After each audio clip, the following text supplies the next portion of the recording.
Oi, você já ouviu falar de um autor chamado Alexander Romanovich Luria?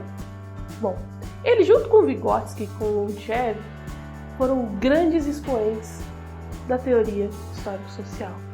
Junto com ênfase educacional, a gente vai falar um pouquinho dele hoje. Luria nasceu em 1902 e morreu em 1977. Ele foi contemporâneo de 2 guerras mundiais e por ser russo, ele viveu as duas com uma intensidade muito grande. Segundo os estudiosos dele, ele era um homem complexo, vivendo em uma época complexa. Uma vez perguntaram para ele o seguinte: Luria, o que é felicidade? É nascer na União Soviética. E o que é sorte? É ter tal felicidade. Isso representa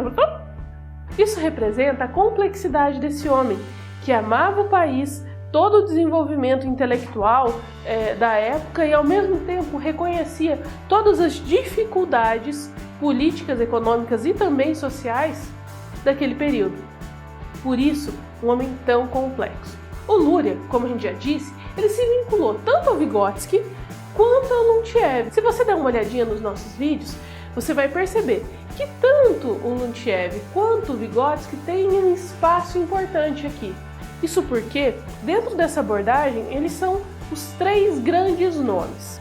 O que ele vai falar? Ele vai falar muito da capacidade cognitiva e das funções superiores, sobre a capacidade de pensar e como que o meio influencia tanto as pessoas. Assim como Vygotsky, ele considera que a aprendizagem se dá do meio do sujeito.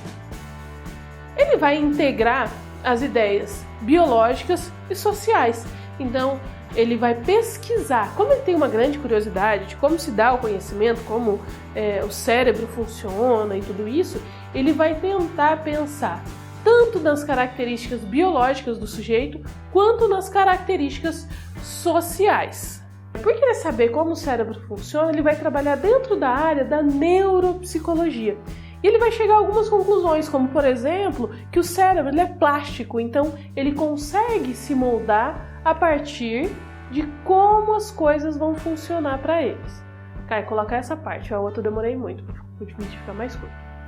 E ele também vai falar de 2 características do cérebro. O unitarismo, que o cérebro está o tempo todo funcionando tudo junto automaticamente, e do localizacionismo, que é quando o cérebro funciona em partes. Então, uma parte é responsável pela visão, pela audição, pelos sentimentos, pelo julgamento moral.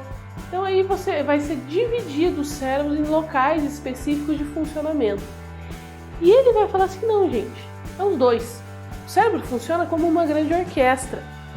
Ora os instrumentos de corda estão tocando, ora os instrumentos de sopro, ora 2 partes estão funcionando juntos, os instrumentos de corda e a percussão. Assim também é o cérebro. Às vezes tem algumas partes funcionando e outras não. Às vezes está todo ele funcionando simultaneamente, assim como uma orquestra. Às vezes a orquestra toda está tocando, às vezes o cérebro todo está funcionando em sintonia. Então ele consegue ter essa percepção do funcionamento neurológico. E ele vai propor, para explicar esses funcionamentos, 3 unidades funcionais do cérebro. A primeira unidade funcional vai regular a vigília e o funcionamento do cérebro enquanto a pessoa está descansando, está dormindo.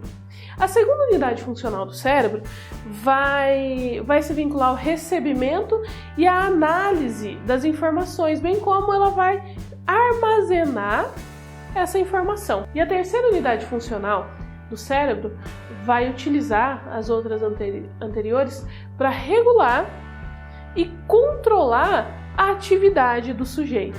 Toda a proposta do Luria é muito importante para você, professor. Quer saber mais?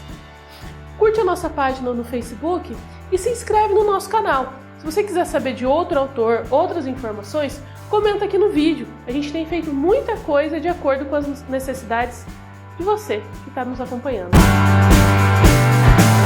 ênfase educacional, www.enfaseeducacional.com.br